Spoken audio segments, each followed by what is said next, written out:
I'm so excited to have you here today with us. We are here together to talk about fair and generous and transparent, the best compensation plans for 2023 with the pros in this subject. So we have Caroline and Graham here. They are going to introduce themselves in a little bit. But this event is brought to you today by the team at Modern Sales Pros. For those of you not familiar with MSP, we are the largest and highest quality community for people in sales, sales enablement, sales and revenue operations, marketing, aka our sales, modern sales pros.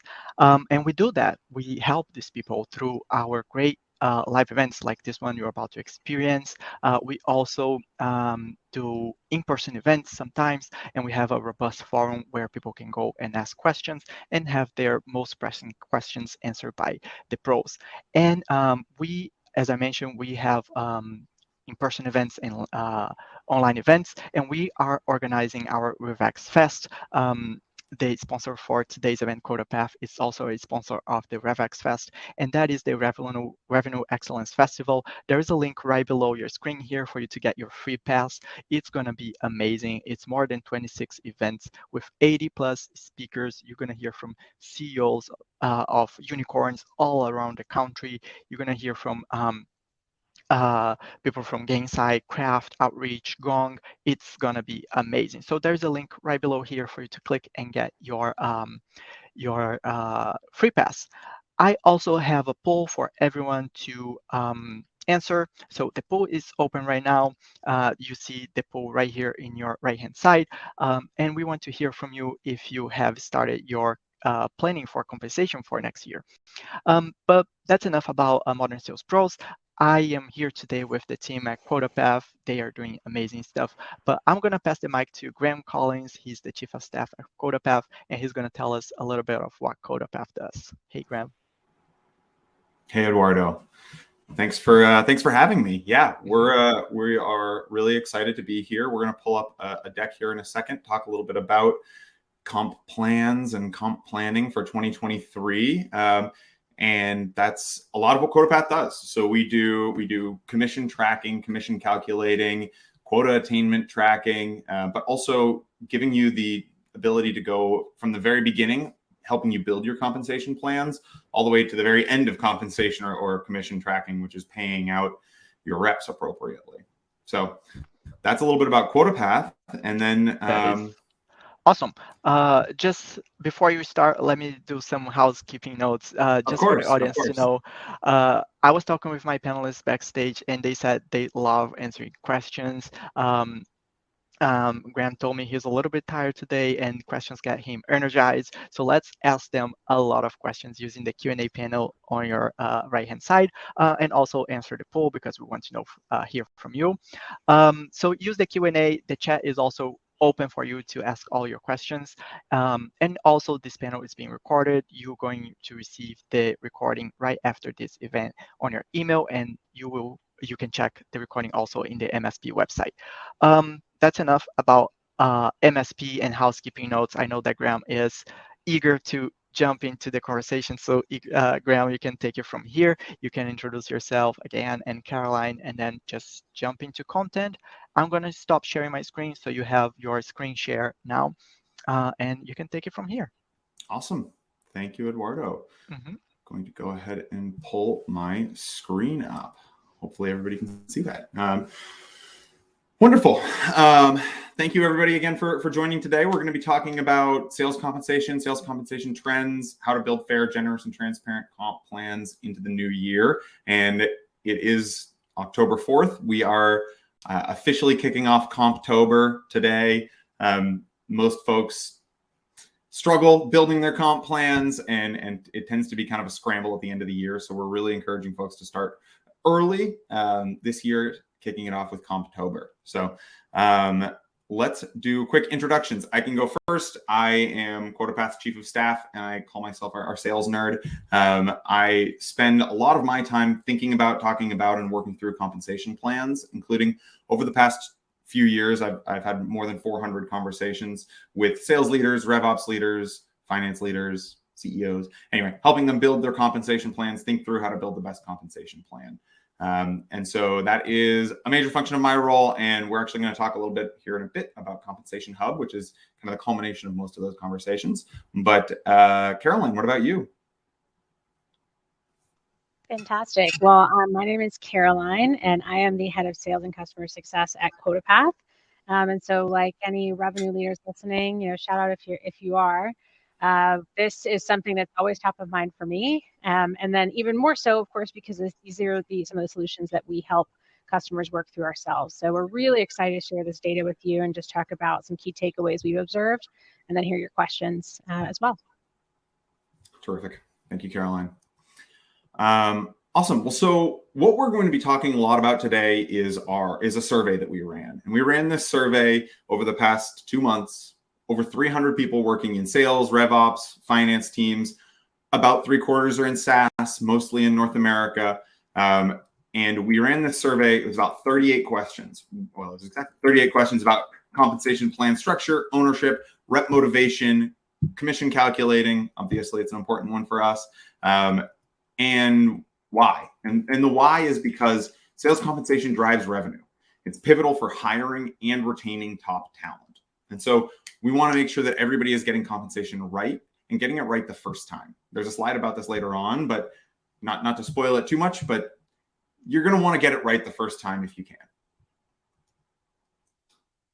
So let's talk a little bit about the survey results. And as we're going through here, I'm going to, if this was a football game, I would be the analyst side, and Caroline would be the color commentary side. She comes from, I've dived deeply into the survey results.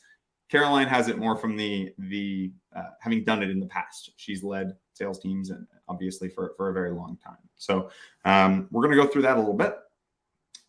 So the very first thing that we discovered from this survey, and I'm sure it's not a surprise to most people here, but 90% of sales leaders don't trust their sales compensation structure, meaning they're not confident that they have the right compensation structure for their business. Furthermore, 44% of sales reps aren't motivated by the comp plans that they've been presented.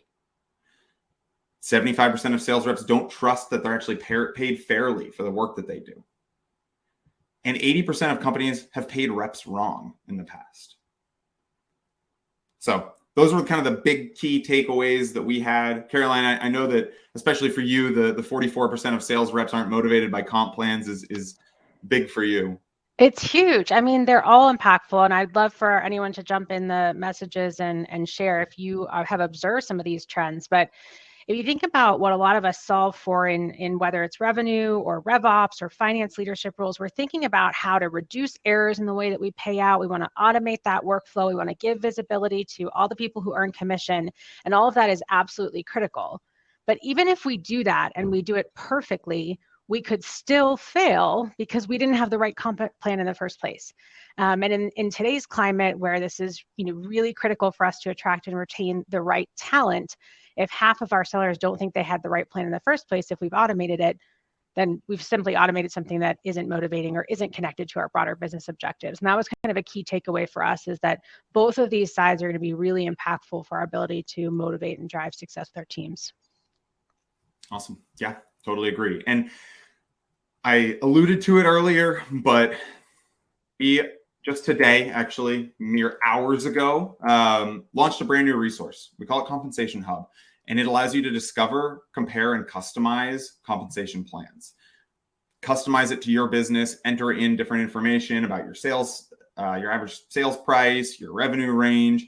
It allows you to find and customize the best comp plans for you. We're going to do a little demo at the end here, but I wanted to at least tease it. You can head on over to comp.quotapath.com and check it out, or open that in another tab and then come back to us and pay attention to us here for the next 40 minutes or so, and then you can check it out by yourself. So real quick, just want to run through what we consider like the average comp plan based on these survey results. Now, we're not necessarily saying that this is the right comp plan for you, but I like to at least lay down like, this is what a standard comp plan is. And I think I saw somebody in the chat there asking for these slides. Don't worry, we will be sharing these slides out. So I don't want to read every single component of this. The things that I really want to highlight are around base salary or pay mix, around quota period, around quota to OTE ratio, and then the different elements within this comp plan. So we're gonna dive deeper into each one of these different aspects, but I wanted to at least present it here for folks to get kind of a, tell people what you're going to tell them kind of mentality. And so then when it comes to pay mix, now some of the slides in this, we actually did a very similar survey a couple of years ago. It was in mid 2020. So a lot has changed since then. I think we were at the very beginning of the pandemic trying to figure out how we were going to handle all of it. So there are some comparison slides within here. But 50-50 is still the most common pay mix. Now we're asking specifically about individual contributors, specifically in the new biz side, but well over half of the survey respondents said that 50-50 is what they have. So half of their on-target earnings is salary, half of it is variable. We do have some outliers there, of course. The 100% base salary on the sales side. I know that Caroline and I have some thoughts on 100% base salary sales positions, but the second most common being 60-40. But yeah, that was an interesting one for me, Graham. Obviously, 2% is not a huge portion of the survey, but it's still there. You've shared, and I think this is the experience a lot of us have as revenue leaders, is we're trying to put together comp plans. We're thinking about OT, and quota ratios, and we're phoning a friend. Like, we're talking to people in our network who have experience and expertise in this to sort of benchmark what to do.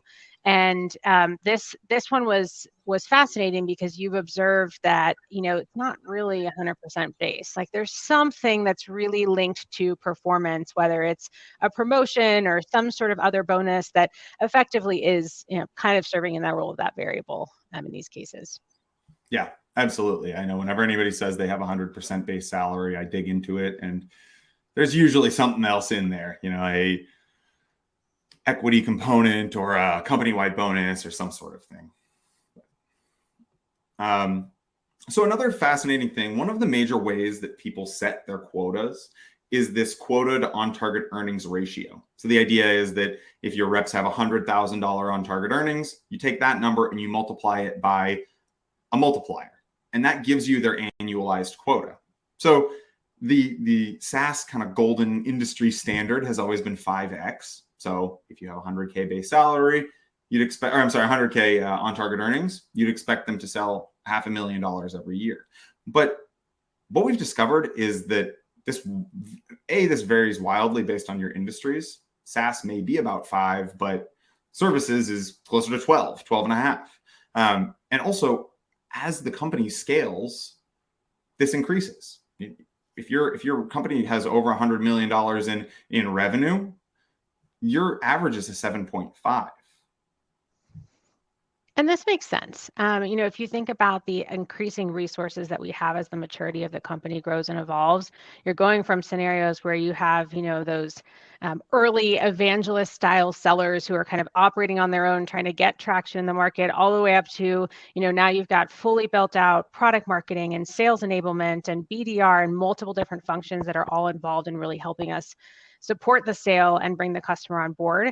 So your capacity changes and evolves. But these are, helpful guidelines for us to think about, like, where are we on the maturity curve and how do we sit relative to what's kind of commonly seen at that range too. Yeah, that's great. And Caroline, can you I guess make people feel better if they're not at a 4x or a 5x? Because so often I pull these types of figures up and people are like, oh no, we're not at a 4. Like, we need to just crank up our quota without asking any questions and just, oh my gosh, crank it up. Yeah. And we know that's one of the worst things we can really do, because ultimately there's always the science and art of sales. And so while this is some of the science and the data around what the trends say or what on average is the case, and of course we know we're all talking to our exec teams and our board members who have aspirations for us to kind of fit within a particular range, there's also the art of this process, which is we've got to bring people along a journey with us. And so kind of saying, hey, this is standard for our size and we're going to make that shift, doesn't really speak to that art piece of it. So what what we've done is we've made shifts ourselves on this, or as we've been in other businesses, is we've set a North Star of what we think is reasonable based on our sales cycles, our maturity curve, and a variety of other factors. And then we can start communicating to the team the why around these things being important. We've talked to our teams about, these kinds of things are things that help us on our growth journey. Companies that are striving to grow, have successful subsequent funding raises and potentially exits. Communicating with your teams why these things matter and why these things are aligned to their own objectives to be part of a successful growing company helps, but you got to stair step your way there. You don't make the change overnight. Yeah, for sure. I think that's important. And as soon as you cross the $5 million in revenue mark, it's not like you have to bump it up from a 4.1 to a 5.6. Exactly. Business by business. Speaking of which, Graham, you've got some questions on this one on the chat. Looks like people are interested in more examples from the left-hand graph. Yeah, for sure. So an example that I've encountered a lot is businesses who are scaling up their SDR program. So around the $5 million mark, I ran about a 45-person SDR organization at my previous company. And it was right around the $5 million mark that we started really increasing that. And so we had about one SDR for every 2 AEs. And because they were given these additional resources around that $5 million mark, because the AEs were given these additional resources of the SDRs, they didn't have to do that outbounding themselves. They didn't have to do all of that. Their time could be spent closing deals. Because their time was spent closing deals and not prospecting and cold calling, more was expected of them. More was expected that they would actually close more business. And so that's exactly what we saw. We saw an increase in that quota ratio to pay for those SDRs to make it so that the AEs could close more business. So it's sort of a cycle there where it's a self-propelling cycle. Exactly. And that communication is key because the team understands the business is investing in things that help you be successful. And with those investments comes this, responsibility and ask from you as well. And that all kind of works in tandem. Yeah, absolutely. Great. This is one of my favorite charts. This is one of my favorite things that I've seen, which is that 86% of companies are standardizing their compensation plans. It's really interesting to me because it's up 17% from when we ran this survey last time. And so what this means is not that every person on your sales team has the exact same compensation plan, but everybody in the same roles have the same compensation plan, or everybody who has the same quota has the same earnings potential.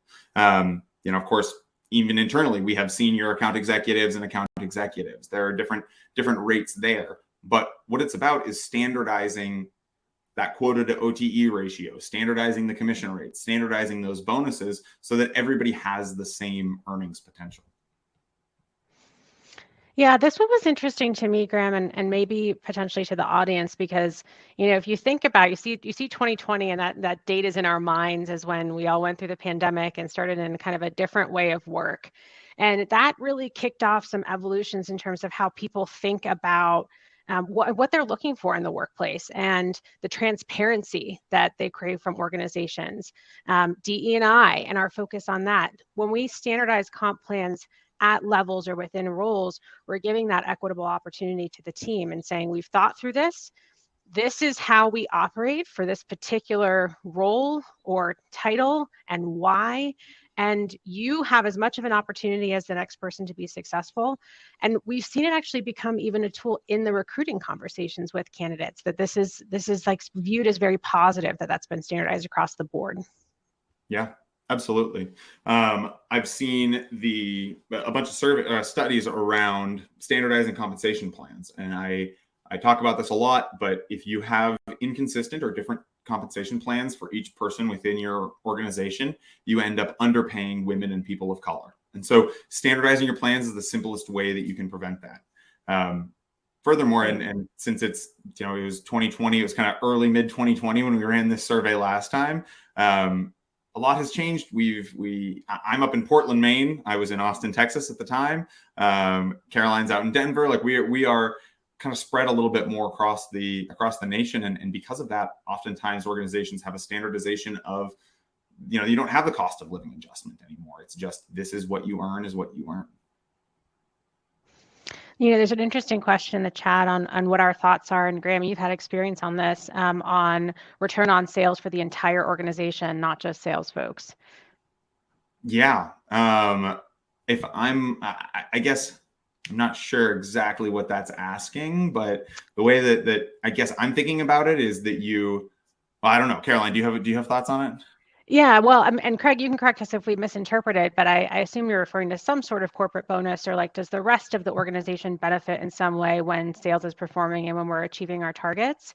And if that's the correct understanding, then we both feel that's a really incredible tool. It's something that we happen to do within our own business. But if you think about even why an OKR methodology has such success, it's because it gets common goals and objectives in front of a team. And so if we commonly buy in that we are all striving to achieve certain revenue targets and goals, and then we're all sharing in the reward, I think it really helps bring people along in that common purpose. Yeah, absolutely. That's if that's what that's asking, I'm all on board. I love that. I think that aligning people on a North Star metric, whether that's revenue or signups or retention or whatever, and then compensating folks on that, because everybody from your engineering team to your recruiting team to your finance team, they all are aligned around one metric and can all contribute to that. So, awesome. Well, so next, we have just some results around the survey that we did here. These are a lot of the questions that I get asked during those consult calls.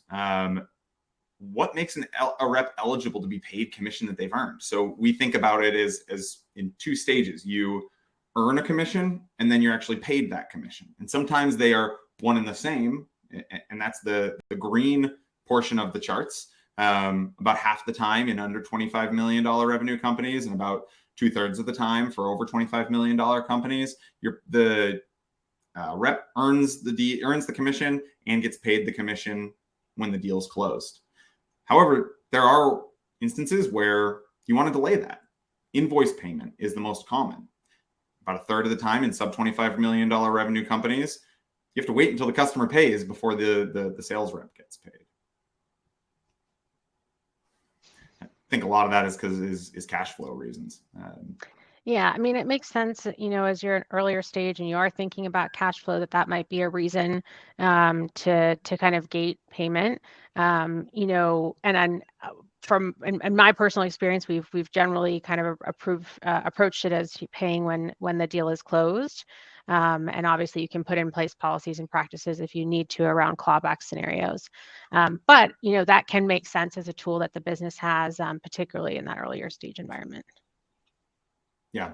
I mean, and I always say that you want to compensate your reps for what they have control over. And oftentimes they don't have control over, in the other bucket there, oftentimes it's when they complete onboarding, or when they start using your product, or when they, whatever that trigger may be.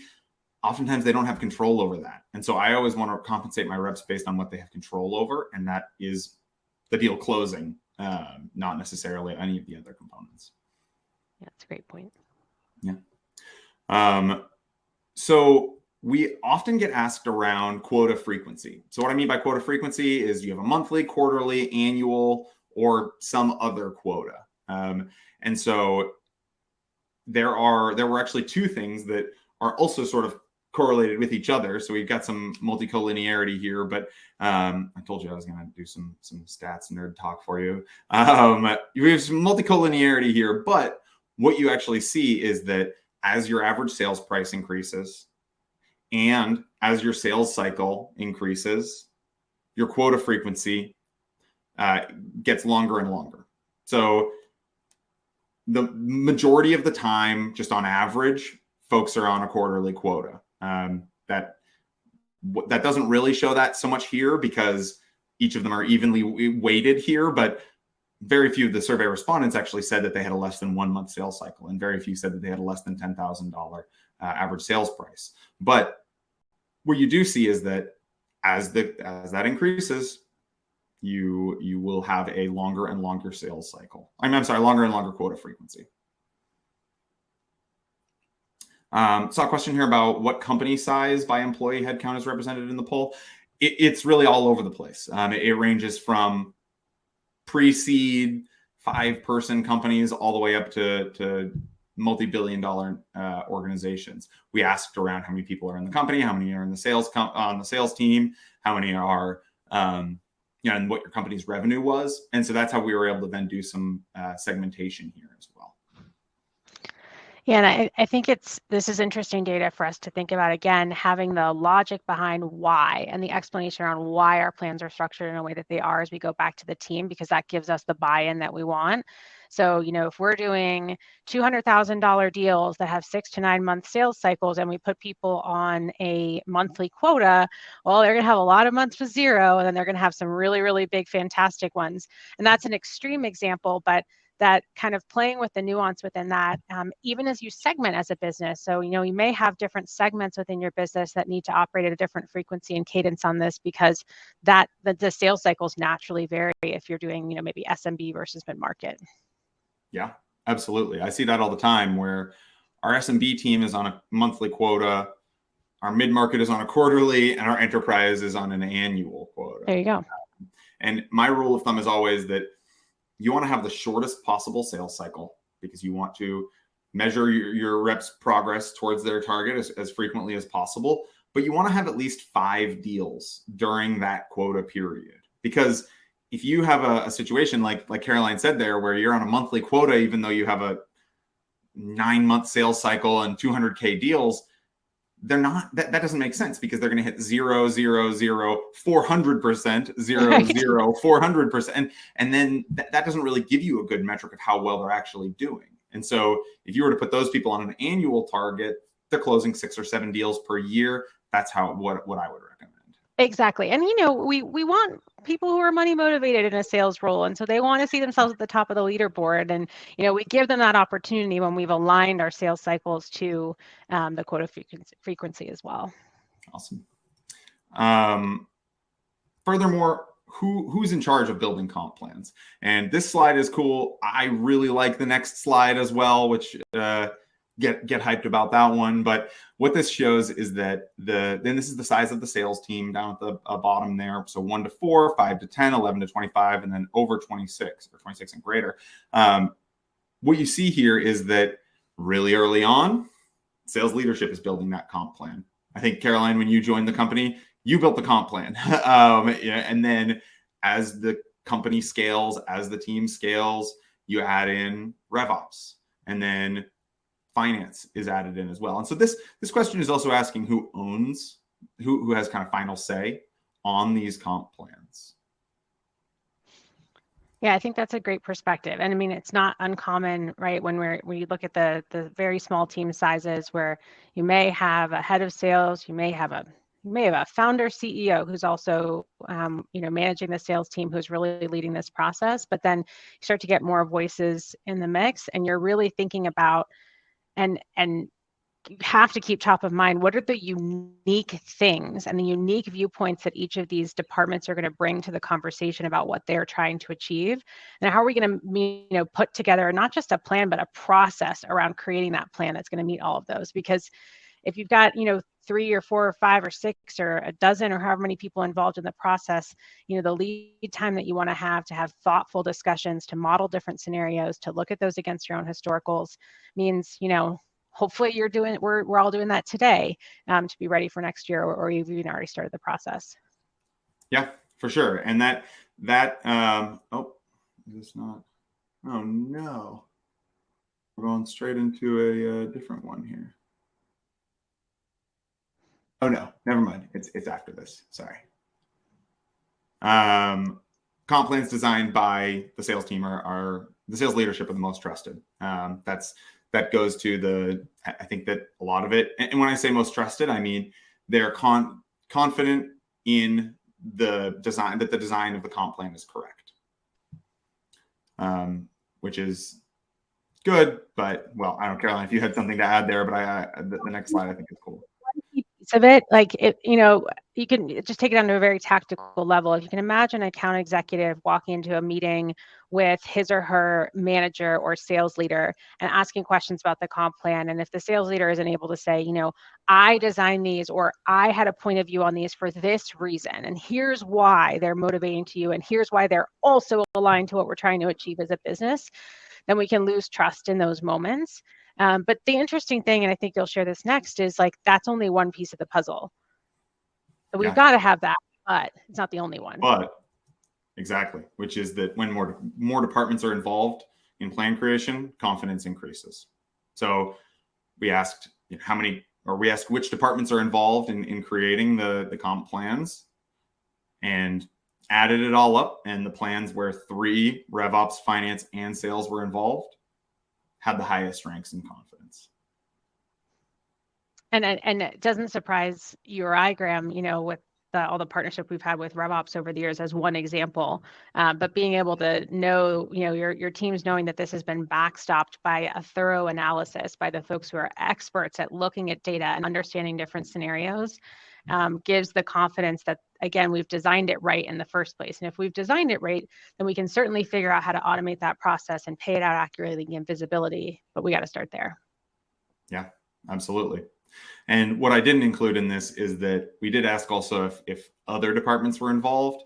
And if you add that 4th in, the confidence actually drops down.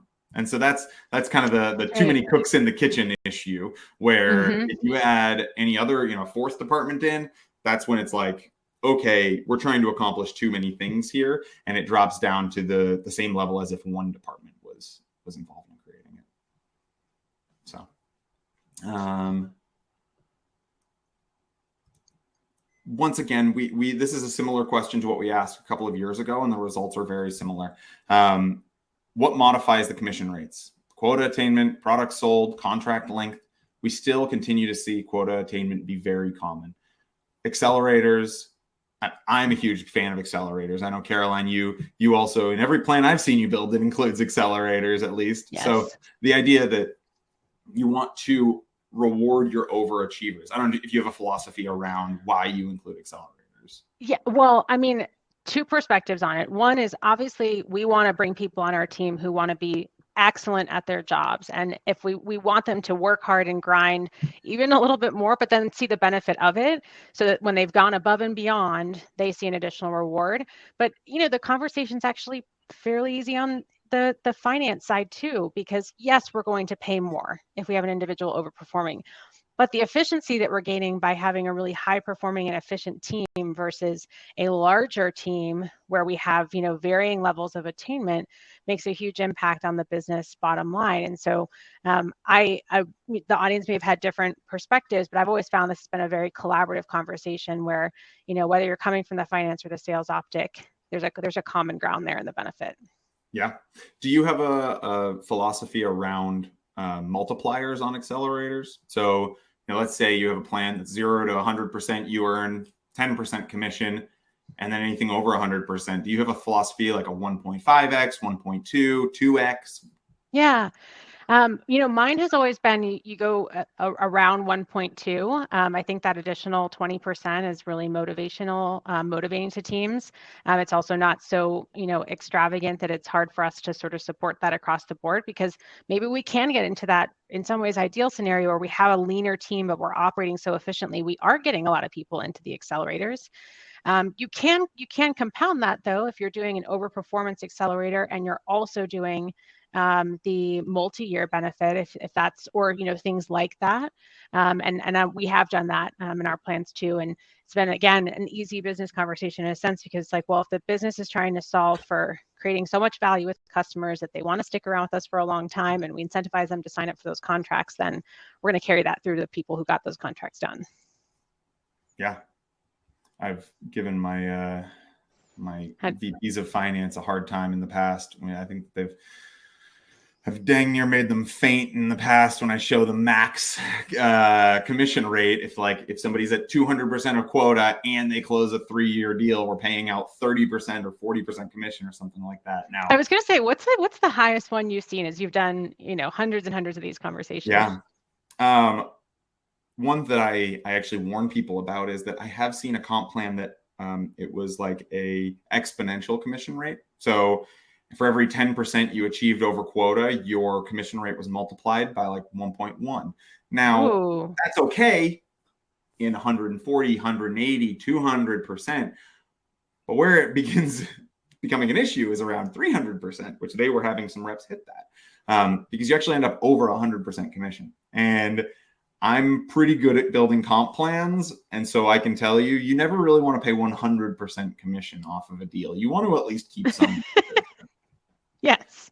So that's one that I've seen in the past. But when it comes to standard rates like this, I have seen 40% commission for a 3-year deal if you're over 200% of quota or whatever.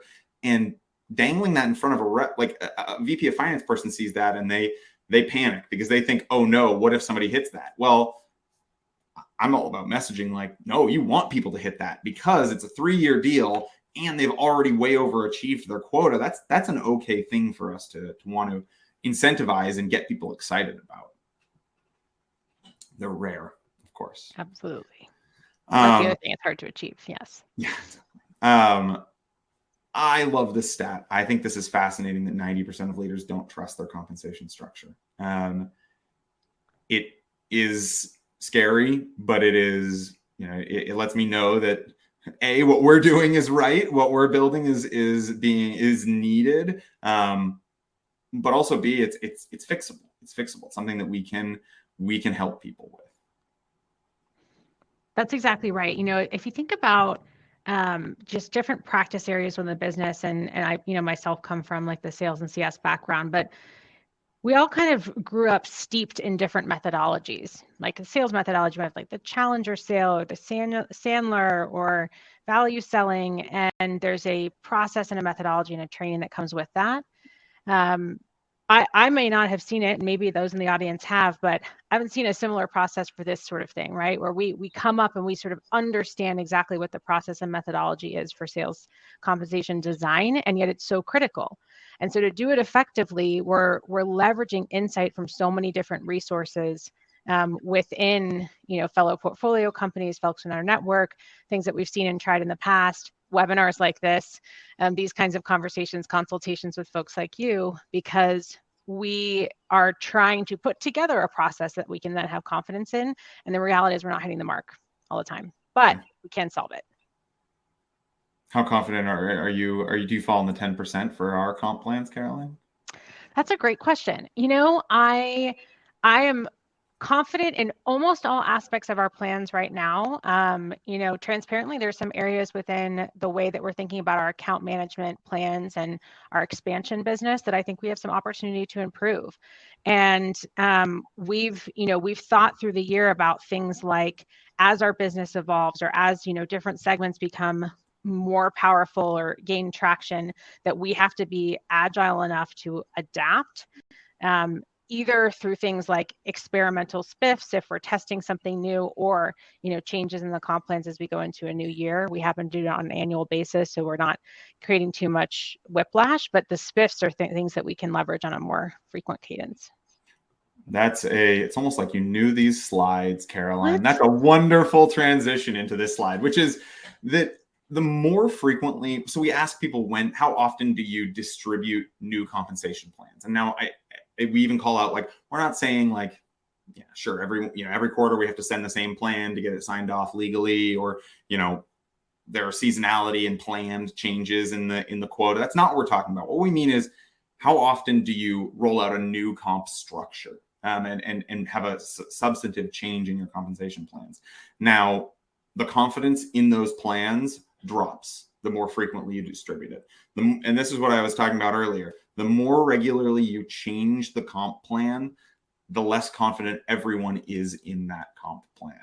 So this is why it's so important to get it right the first time, but we can't always get it perfectly right the first time. There are things like pandemics or market changes or drastic changes in the competition or in your own product that necessitate these changes to the compensation plans. So Caroline, you alluded to it, but I'd love you to talk a little bit about spiffs and how you can utilize spiffs to not make a substantive change, but change the comp plan at least a bit.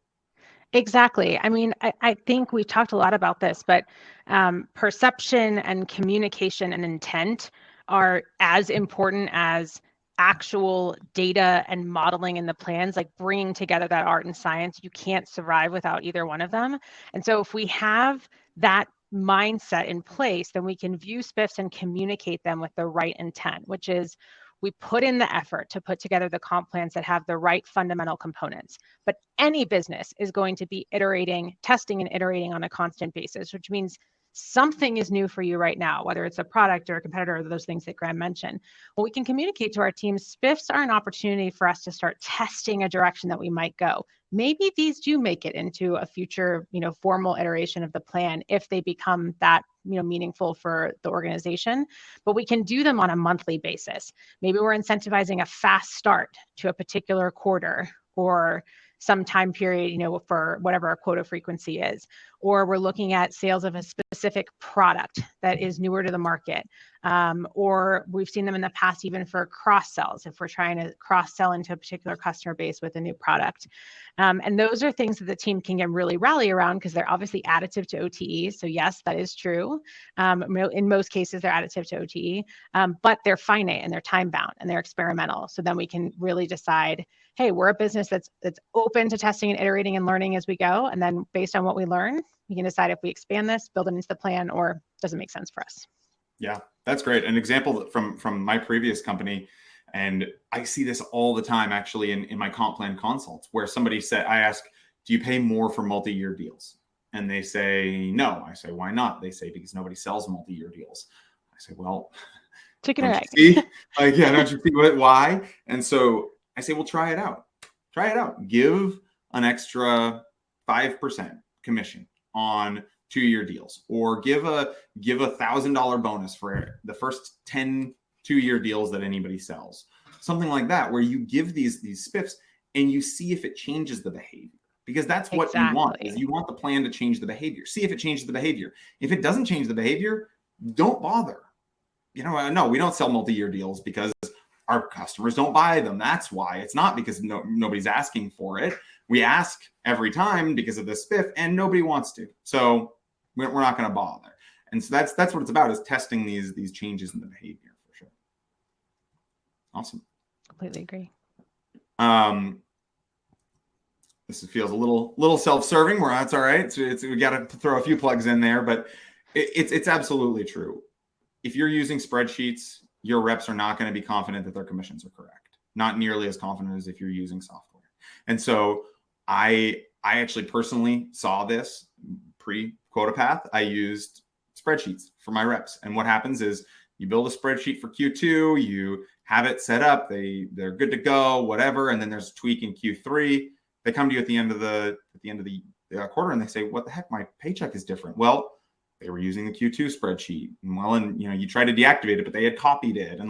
And so there's all of this back and forth and all of these issues that can be alleviated using commission software. Absolutely. I mean,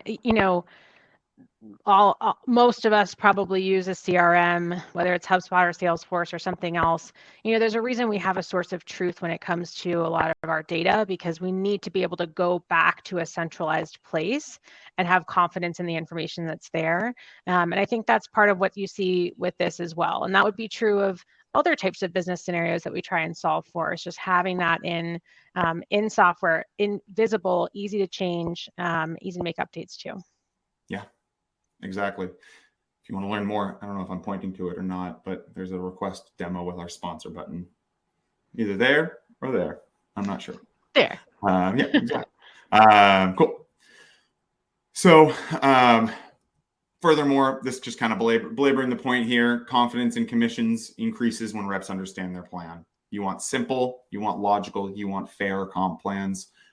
If they are not confident in their comp plans, they don't trust their commission checks. If they are confident, they do trust their commission checks.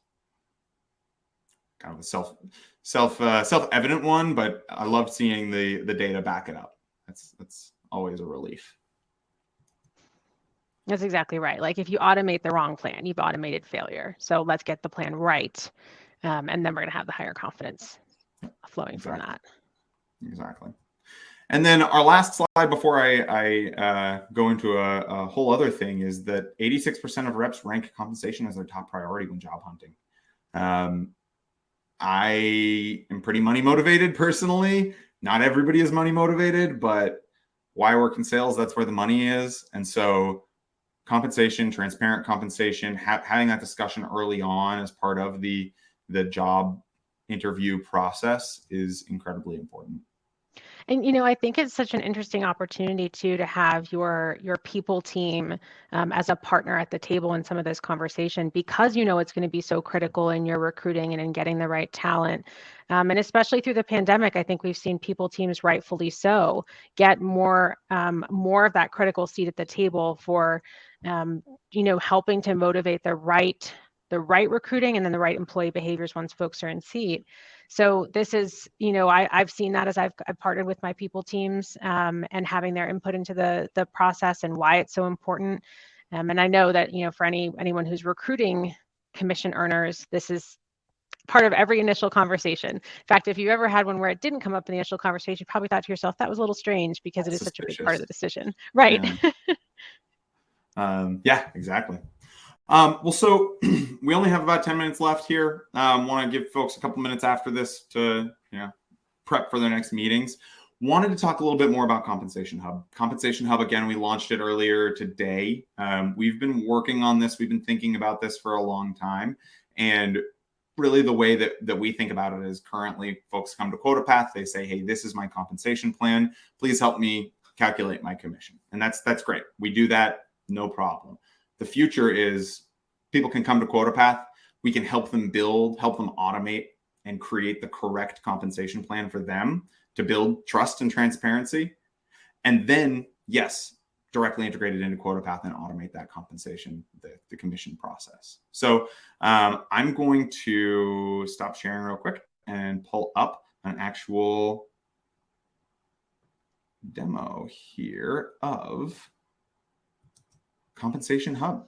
So again, it's just comp.quotapath.com. It's also up in the little product thing there. If you forget, you can just go to quotapath.com and it's on the right-hand side here. So just walking through super quickly, what we have here is a set of different compensation plans. And this is based on the most common compensation plans that we see within QuotaPath.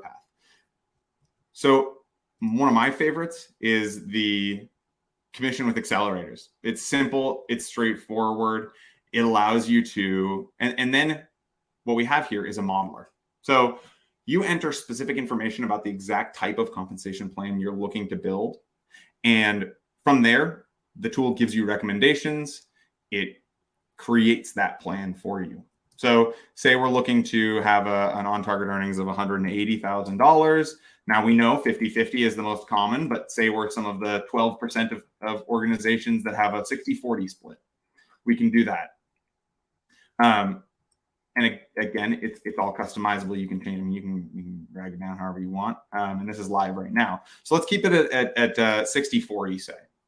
Then you enter in the revenue range of your company. So let's say we're a $1 to $30 million organization. What this is going to do is recommend a quota to OTE ratio for you. As you see here, there's a yellow, a red, kind of a do not go area, a yellow, which is okay, that's acceptable, but try to get it up higher if you can. And then the yellow on the other side is like, hey, if you can get away with it, that's fine, but know that you're probably asking a lot more of your reps than other organizations in a similar industry to you are. So if we say, hey, why don't we do a 4.5x ratio here? We're still in the green. We're good to go. This then tells us, okay, our annualized quota based on that $180,000 times 4.5 is $810,000. We then plug in the average contract value here, or average sales price, or whatever terminology you use to say like how much a customer is worth for you. So if we change that, say, to 5,000, you see that the quota period automatically changes. This goes back to what we were talking about. Sub $10,000 contract values typically have a monthly sales cycle. Monthly quota period.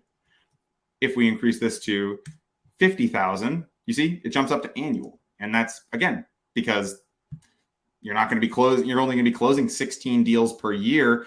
So if you tried to, and you can brute force it if you want to, say, hey, monthly, that's only 1.3 deals per month. That's not really spot on. We really don't want that.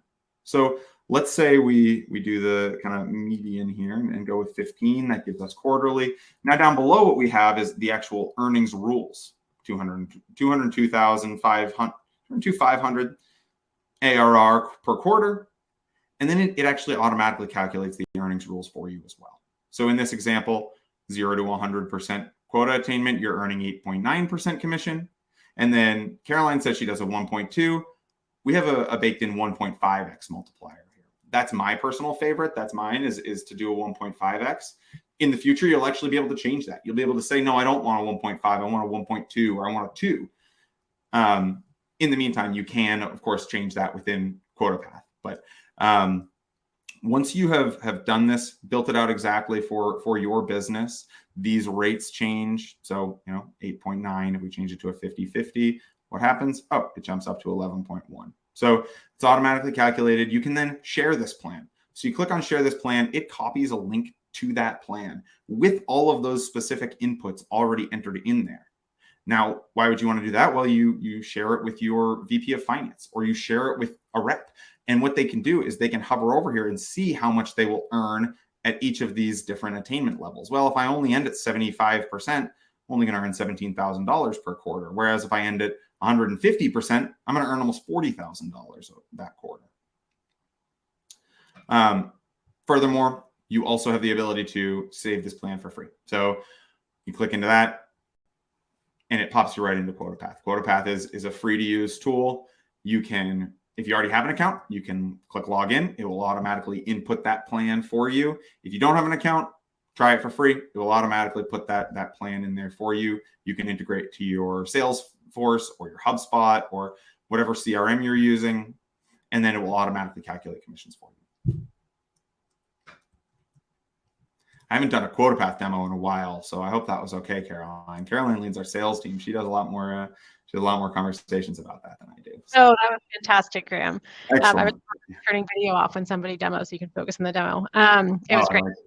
Yeah. Well, so really appreciate everybody joining. As I promised, give you a little bit of time at the end here. The recording of this will be sent out. The slides will be sent out. Here comes Eduardo. But if you have any other questions, of course, feel free to reach out to Caroline or myself. Just Graham at quotapath.com, and I'm on LinkedIn as well. Hi, everyone. Hi, Graham and Caroline. That was really good, really amazing. A lot of questions from the audience. I think we just got one more question. Oh, John is saying very good stuff. Thank you, John. Thanks, John. I didn't do anything, but thank you. We're going to wrap things up in here, but first I want to thank everyone for attending and for being here.